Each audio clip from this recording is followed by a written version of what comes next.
บนโซเชียลแชร์แนะนำวิธีการวัดน้ำมันเครื่องที่ถูกต้อง เช่น วัดน้ำมันเครื่องหลังจากดับเครื่อง 1-3 นาทีเพื่อให้น้ำมันเครื่องไหลกลับลงอ่าง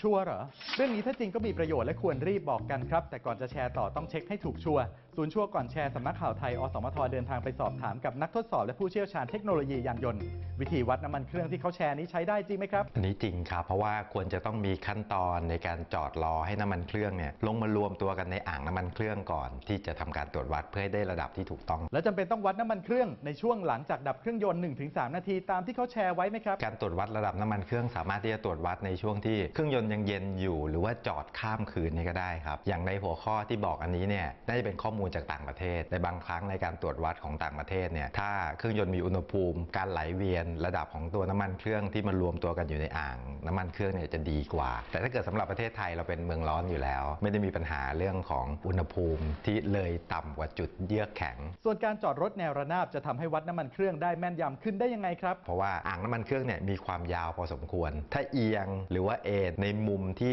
ตัวก้านที่เสียบลงไปวัดระดับน้ำมันเครื่องอยู่ในตำแหน่งที่เอ็นพอดีเราอาจจะวัดออกมาได้ค่าน้ำมันเครื่องที่สูงมากเกินกว่าความเป็นจริงการใช้ผ้าหรือทิชชู่ที่เป็นขุยเช็ดก้านวัดน้ำมันเครื่องส่งผลเสียต่อเครื่องยนต์ยังไงครับทิชชู่หรือว่าสิ่งที่เป็นขลุ่ยได้เนี่ยบางครั้งมันจะไปติดตัวก้านวัดระดับน้ำมันเครื่องถึงแม้ว่าจากอ่างน้ำมันเครื่องก่อนที่จะเข้าไปสู่ภายในเครื่องยนต์จะมีไส้กรองน้ำมันเครื่องจะดักได้ระดับหนึ่งแต่ถ้าเกิดเราทำเป็นประจำมันก็จะไปอุดตันตัวไส้กรองได้เหมือนกันหลังดึงก้านวัดออกมาเช็ดแล้วถ้าไม่เสียบเข้าที่แล้วกดลงไปอีกครั้งก่อนจะดึงออกมาจะเป็นยังไงล่ะครับบางครั้งตัวก้านวัดอยู่ลึกทางด้านในพอเสียบเข้าไปปุ๊บเนี่ยเราดันลงไปไม่สุดตัวก้านวัดก็อาจจะวัดค่าน้ำมันเครื่องออกมาได้ต่ำกว่าความเป็นจริงหากน้ำมันเครื่องอยู่ระหว่างขีดบนและขีดล่างถือว่าอยู่ในระดับปกติจริงไหมครับแถบของระดับที่ก้านวัดน้ำมันเครื่องส่วนใหญ่แล้วตำแหน่ง maximum minimum จะอยู่ในระดับน้ำมันเครื่องปริมาณประมาณ1ลิตรหมายความว่าถ้าเกิดอยู่ในตำแหน่งแม็กเลยคือน้ำมันเครื่องเต็มปกติแต่ถ้าเกิดต่ำลงมาอยู่ในระดับตรงกลางก็คือน้ำมันเครื่องหายไปประมาณครึ่งลิตรถ้าอยู่ในตำแหน่ง